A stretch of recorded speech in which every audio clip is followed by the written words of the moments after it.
Zezé, eu acho que o Rafa Zimbaldi, deputado estadual, já está conosco, é isso, Gil?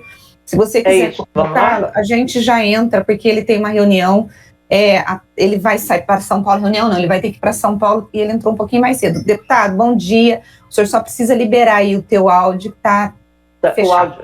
Sim. Bom dia, tudo bem, deputado? Bom dia, Rose, bom dia, Zezé, bom dia a todos os ouvintes, é um prazer estar com vocês. Amém. Prazer estar com o senhor também, tudo bem, deputado? Graças a Deus, tudo bem, Zezé. E aí, deputado, o que o senhor acha dessa história da vacina? O senhor que teve Covid na campanha, acho que o senhor teve Covid, não foi? Foi confirmado, né? Ou depois, não? Depois. Né? Na verdade, Rose, foi um caso, eu preciso fazer o exame para confirmar se eu tive ou não. Eu fiz um exame, deu positivo, depois eu fiz outros 2 que deu negativo. Né? Olha. Mas eu tive alguns sintomas leves, mas graças a Deus nada grave. Eu fiquei, né, por orientação médica, eu fiquei medindo a saturação, né, mas graças a Deus não tive nenhum tipo de problema mais grave. Mas infelizmente a gente está vendo, né, eu estava ouvindo vocês comentando, né, a forma, né, como a gente está vendo o quadro se agravar, né, é algo preocupante, porque a população, né, a gente sabe que o momento é um momento difícil, a população, no começo da pandemia, todo mundo teve uma preocupação muito grande e parece que aí, ao longo do tempo, a população vai relaxando, né, isso acaba meio que sendo natural, né, mas é preocupante. Por outro lado, é preocupante porque a gente está vendo o número de mortes crescendo a cada dia, né, a falta de leitos, e também não é só a falta de leitos, né, que a gente vem tendo. Não adianta, por exemplo, você ter leito se você não tem profissional da saúde, se você não tem médico, você não tem enfermeiro, você não tem uma estrutura para atender aquele cidadão, aquela população que precisa de um leito de UTI. Então, ao mesmo tempo que a gente está vendo aí a vacinação, e se Deus quiser que isso seja o mais rápido possível, mas é preocupante porque a população, de certa forma, ela vai relaxando, acaba indo na casa de um familiar, acaba indo numa festa particular, e isso, né, a proliferação do vírus acaba sendo maior. Então, deputado, o pai do senhor, os pais do senhor já tomaram a vacina? Não, Zezé, meu pai está com 65 e minha mãe 63, então ainda não chegou ainda. Chegou neles. Mas eles vão tomar? Vão tomar, nós estamos muito ansiosos, né? Todos eles vão tomar. Eu acho que a melhor forma, né, de prevenir essa doença é a vacinação. E eu estava ouvindo você falar, né, Zezé? As pessoas, né, essa polarização política, ela está sendo muito... não faz sentido, isso está sendo muito ruim, né, para o país como um todo, porque a população fica, eu quero tomar vacina A, eu quero tomar vacina B. Bom, primeiro é o seguinte, que todas as vacinas que nós tomamos na vida, nós nunca procuramos saber de onde vem, por quê, se é boa, se não é. Nós precisamos tomar vacina, nós vamos ser vacinados. Então, não é marca que é melhor que A ou melhor que B. Então, assim, e é aquilo que você falou, né, Zezé? A vacinação, ela faz com que você, né, esteja prevenido de não ter uma gravidade maior, mas isso não previne de você não ter a doença, não se contaminar. Então, essa informação é importante levar para a população. Agora, ficar nessa polarização política, né, de governador do estado com o presidente da república, isso é ruim para todo mundo. É imaturo, é infantil, né? O deputado, bom, eu acho que esse momento aqui, para se ter um mandato de deputado ou cargo executivo, qualquer coisa, é dos momentos assim que a demanda, eu acho que nunca foi tão grande. Qual tipo de demanda que o senhor tem recebido dos seus eleitores ou da população de São Paulo durante esse período de pandemia?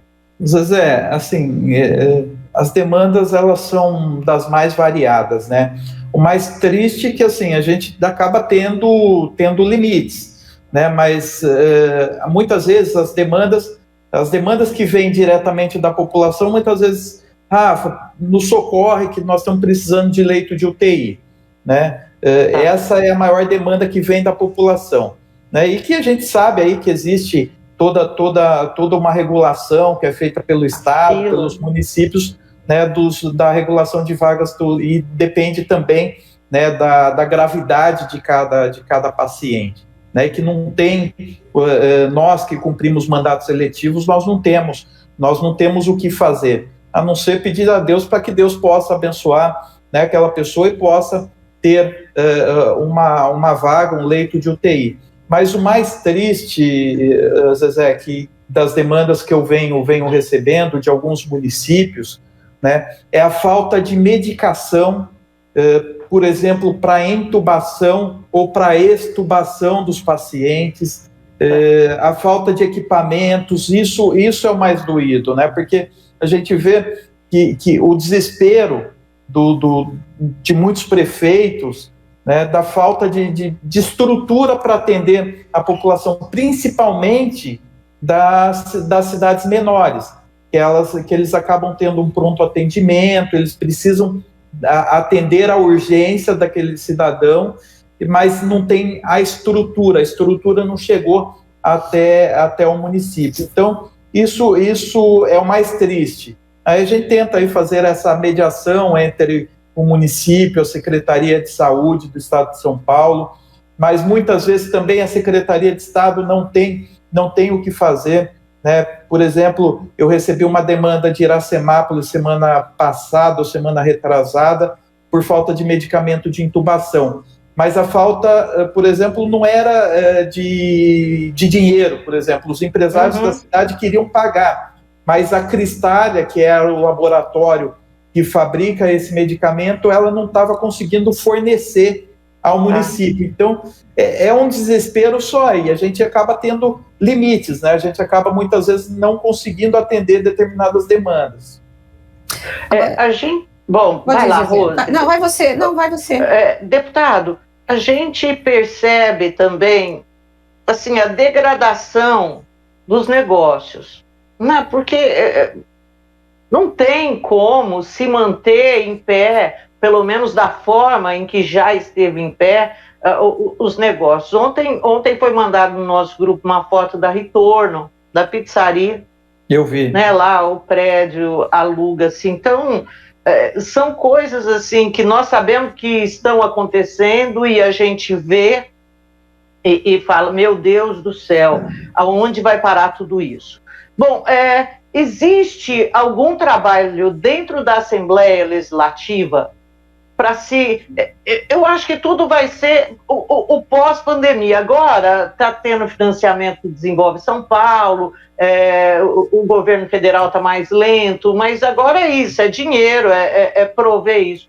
Mas existe algum trabalho dentro da Assembleia no sentido de propor qualquer coisa, eu não sei, para essa volta, para ajudar esses tecidos sociais que estão tão desgastados? Zezé, existe sim, existe algumas discussões, dentre elas uma discussão que eu considero muito importante, que é a Bolsa Trabalho, que o próprio governo de Estado está enviando à Assembleia Legislativa, que vai dar uma bolsa, se eu não me engano, de um salário mínimo ou meio salário mínimo, ainda não veio isso no escopo, por isso que eu não tenho a informação correta, concurso profissionalizante, ou seja, a pessoa ela vai se profissionalizar, vai receber uma bolsa, né, com um valor simbólico aí para ajudar. E aí, além dos créditos, né, que o próprio Desenvolve São Paulo, o Banco do Povo, está liberando aí as empresas.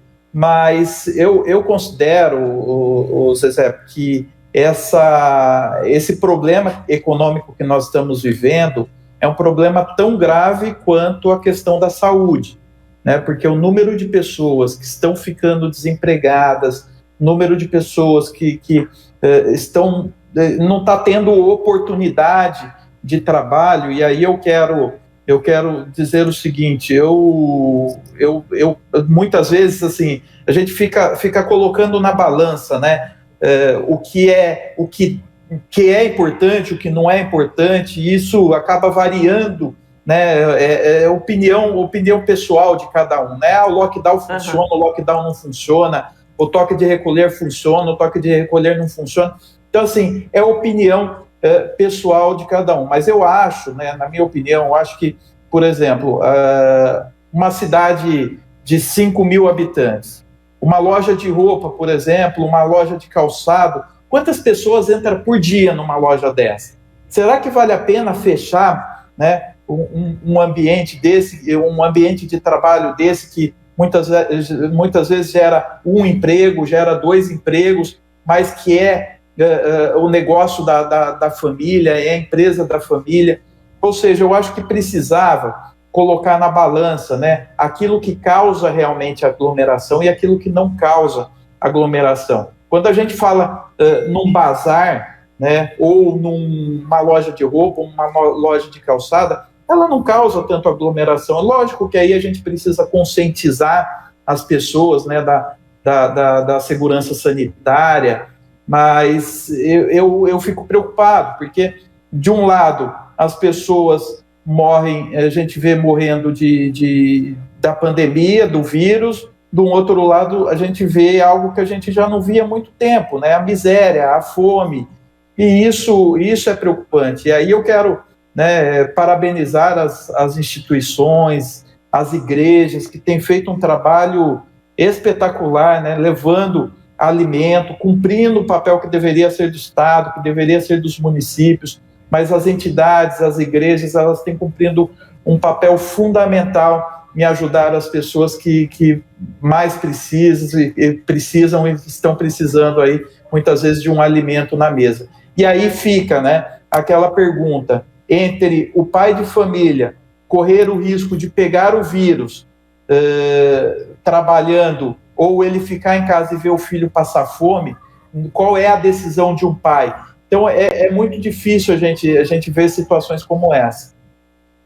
Eu acho que essa tentativa, né, acho que até existiu aí uma tentativa de se tomar essas medidas, considerando as peculiaridades de cada região. Mas como tudo tem sido tão difícil para todos, né? Inclusive quem está nesse trabalho de tomar essas decisões acerca do que fazer. Gente, que situação. É difícil, Zezé, é muito difícil. Oi, Rose. Vamos lá, deixa eu perguntar, senão a Zezé vai te monopolizar aí. Tô brincando. Nós tivemos aqui em Campinas um auge de necessidade de UTI, de leitos, e que hoje, na sexta-feira, a gente tinha 177 pessoas na fila de espera por um leito de UTI e de enfermaria. E nós ficamos aí pelo menos 1 mês e meio perguntando para o Estado se ia ter leitos de UTI ou não, e o Estado tinha apenas 13 leitos de UTI lá na Unicamp, e no ano passado, no auge da pandemia, o Estado colaborou com 90 leitos. E aí virou uma saia justa, porque nós não sabíamos se o problema estava na prefeitura, o prefeito falava que ele mandou os ofícios que ele pedia, o aumento do leito de UTI, e o Estado, por sua vez, falava que estava esperando esse ofício. A minha pergunta para o senhor, porque eu sei que o senhor acabou entrando no meio, no circuito também, efetivamente, o que aconteceu? Houve uma demora por parte do Estado em liberar esses leitos? Que houve a demora, houve porque foi só liberado há 2 semanas, ali no AME e na Unicamp, né, que aumentou para 40 leitos. O que aconteceu? Foi uma questão política ou foi uma questão mesmo burocrática? O que aconteceu? Na verdade, Rose, eu acho que é importante, né, a gente salientar que, por exemplo, o Estado, ele participa de várias formas, né? Nós temos os leitos, propriamente dito, que o Estado fornece, como, por exemplo, na situação da Unicamp, do ambulatório médico de especialidades, mas muitas vezes existe uma polarização política por parte da prefeitura aqui, nesse sentido, dizendo que estou cobrando, mas não estão mandando, e que não é verdade. por exemplo, eu tenho aqui, nós tivemos, no mês de janeiro, foi encaminhado para a região metropolitana de Campinas, para os municípios da região metropolitana, R$20.280.000 para a região metropolitana, sendo que desses 20 milhões, 12 milhões vieram para Campinas. Vieram para Campinas no dia 22 de janeiro. Sim. Lembrando o seguinte, que esses 12 milhões foi investido para abertura de leitos nos hospitais municipais, como o Mário Gatti, né, Hospital Ouro Verde. Então, assim foi feito também o ano passado. Eu tenho acompanhado de perto essas destinações. Muitas vezes o Estado ele não fornece o leito propriamente dito, mas fornece o recurso para que a prefeitura faça a abertura de leitos. E nessa época, né, em fevereiro, por exemplo, a prefeitura estava se manifestando de que o Estado não estava ajudando nada, e sendo que no final de mês de janeiro tinha recebido 12 milhões de reais do Fundo de Saúde, fundo a fundo, o Fundo de Saúde do Estado com o Fundo Municipal do Estado para custeio de 92 leitos aqui no município. E aí foi dividido aí no Hospital Mário Gatti, no Hospital Ouro Verde. E aí também, Rose, a gente tem que lembrar o seguinte, que o Estado, a gente, como deputado, eu tenho buscado muito recurso também aos hospitais filantrópicos, né? Por exemplo, o Hospital da PUC, que faz um belo trabalho aqui na cidade, né? A Santa Casa de Misericórdia. Esses hospitais filantrópicos, eles ajudam muito, né, no atendimento da população SUS aqui da cidade de Campinas e de toda a região, né? Os hospitais filantrópicos e Santas Casas no Brasil são responsáveis por mais de 70% do atendimento SUS. Então, muitas vezes o município, por exemplo, cobra ao Estado do dinheiro que vem para o cofre público, mas o município não ajuda, por exemplo, os filantrópicos, que acaba tendo um déficit muito grande aí no repasse da tabela SUS. Sim. Deputado, a gente teve uma campanha eleitoral bastante brutal, assim, no ano passado, né, na eleição para prefeito. Ficou algum resquício de mágoa entre o senhor e o prefeito eleito Dário Saad?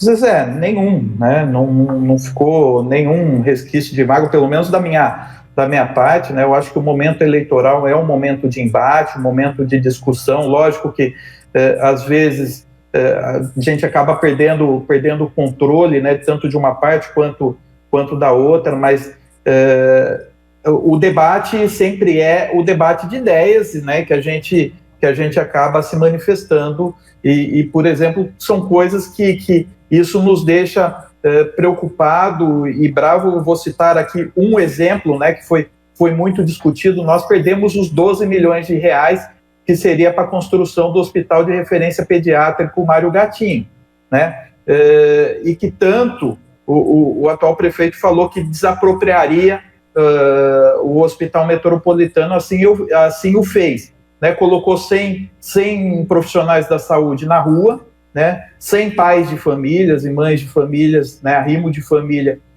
desempregado, para fazer uma intervenção dentro de um hospital particular, sendo que poderia fazer uma parceria, manter aqueles funcionários lá e conseguir o recurso do Estado de São Paulo, que eu consegui liberar através de um trabalho junto à Secretaria de Estado, e que infelizmente nós acabamos perdendo, porque a emenda era uma emenda de 12 milhões de reais para o orçamento de 2020 e que deveria ter sido apresentado aí no máximo no começo do ano, e que infelizmente nós perdemos. Então, assim, da minha parte não ficou nenhuma mágoa. Liguei, né, no dia da eleição, parabenizando e me colocando à disposição, embora nunca fui demandado por parte do atual prefeito, né, não recebi nenhum tipo de demanda por parte dele, mas eu também não deixo de cumprir a minha obrigação como deputado, buscando recursos para a cidade, independentemente do do prefeito A ou do prefeito B, o meu papel eu vou continuar cumprindo, a minha obrigação eu vou continuar cumprindo, e lógico, né, também vou cumprir o meu papel fiscalizador aí que me cabe. Né? Eu não levo isso para o lado pessoal. Vocês têm visto aí os meus posicionamentos, mas são coisas preocupantes. Por exemplo, né, eu fico preocupado no momento de pandemia, né, aprovação de um projeto que cria um monte de cargo, né? Será que era o momento de discussão enquanto deveria ser feito enxugamento da máquina pública e praticamente não mudou nada o custo, né, com comunados da cidade, vai custo de 100 milhões de reais, a saúde precisando de investimentos, profissionais de saúde precisando ser valorizados, e não adianta a gente fazer um reconhecimento dos profissionais de saúde. Mas os cargos eles foram eliminados, 50 cargos. Sim, mas o custo da folha de comissionados manteve o mesmo, Zezé. Então não teve uma diminuição e não teve qualquer tipo de enxugamento, né? Então a gente então, mas o que foi anunciado foi uma economia de 8 milhões, aliás, de 5 milhões, 40 milhões em 4 anos. Assim, a gente não achou que a redução foi uma redução impactante também, mas havia uma promessa de campanha, né, já de início para se tratar disso. Mas quando eu falava, né, que dava para reduzir a máquina em 100 milhões de reais nos 100 primeiros dias, eu não estava fantasiando. Né? O número de cargos comissionados que a prefeitura tem, ela é enorme, né? E aí a gente está falando aqui somente de prefeitura, mas nós esquecemos, por exemplo, de uma Sanasa, onde o presidente da Sanasa ganha 40 mil reais por mês, né? Se for somar todos os conselhos, chega perto de 80 mil reais de salário por mês. E aí você tem diretores que ganham mais de 40 mil reais por mês, gerentes que ganham aí 28 mil reais por mês, ou seja, né, tudo isso precisava de uma revisão. E aí fala, vive numa ilha da fantasia. Não é ilha da fantasia, não. É cortar gastos, enxugar despesas, revisão de contratos, né, que precisavam ser revistos. Mas, enfim, tudo isso, né, nós vamos aí acompanhar de perto, cada secretaria, nós já estamos acompanhando, né, todas as licitações, nós estamos aí com um grupo que está nos ajudando, participando tecnicamente, analisando cada decisão da prefeitura. O senhor está acompanhando, então, a Prefeitura de Campinas de perto? Estou acompanhando de perto, Zezé. Eu acho que a minha função, né, não só como deputado, mas como cidadão também, né?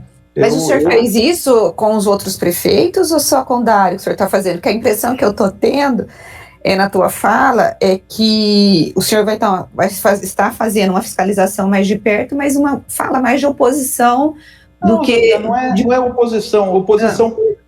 Ser oposição por oposição, eu poderia ter judicializado vários processos, eu não tenho feito, eu não tenho me posicionado aí como oposição. A ideia não é ficar travando a cidade, né? E eu fiz isso como outros prefeitos, né? Aliás, você acompanhou isso de perto, né? Tive a oportunidade de fazer oposição ao ex-prefeito Hélio, presidir comissões parlamentares de inquérito, presidir... Não, quando eu perguntei isso como deputado... Não, eu perguntei como deputado, se o senhor já fez isso como deputado em relação, por exemplo, ao governo Jonas, de acompanhar de perto, ter uma comissão de olhar os contratos, esse tipo de coisa. Eu sempre tive uma atuação, até porque é a cidade que eu nasci, que eu vivo, que eu moro, né? Então isso faz parte do meu dia a dia e a minha obrigação, não só como parlamentar, mas como cidadão também. Deputado, nós tivemos aí na Assembleia uma situação que acabou ganhando as páginas de todos os jornais, que foi o caso envolvendo um deputado e a deputada Isa Pena. Ele foi punido aí com... 6 meses, suspensão de 6 meses. Na sua opinião, o senhor acha que foi uma pena leve e que deveria ter ido para o plenário para ser uma cassação? Como que o senhor vê essa decisão?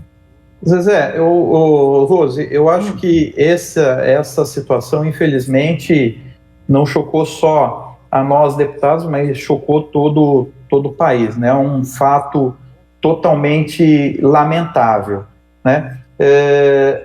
A gente precisa separar aí o processo político do processo, né, de penalização criminal, né? Nós tivemos o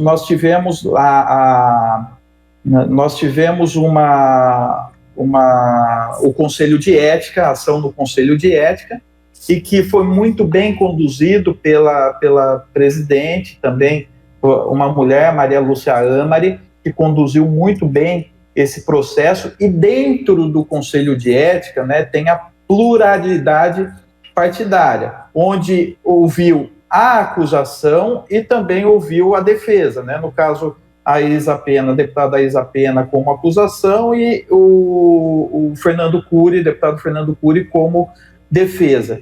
E houve aí uma discussão bastante intensa dentro dentro do Conselho de Ética. E as possibilidades, elas são inúmeras, desde advertência até uma cassação de mandato. Eu não participo do Conselho de Ética, portanto, eu não participei. Logicamente que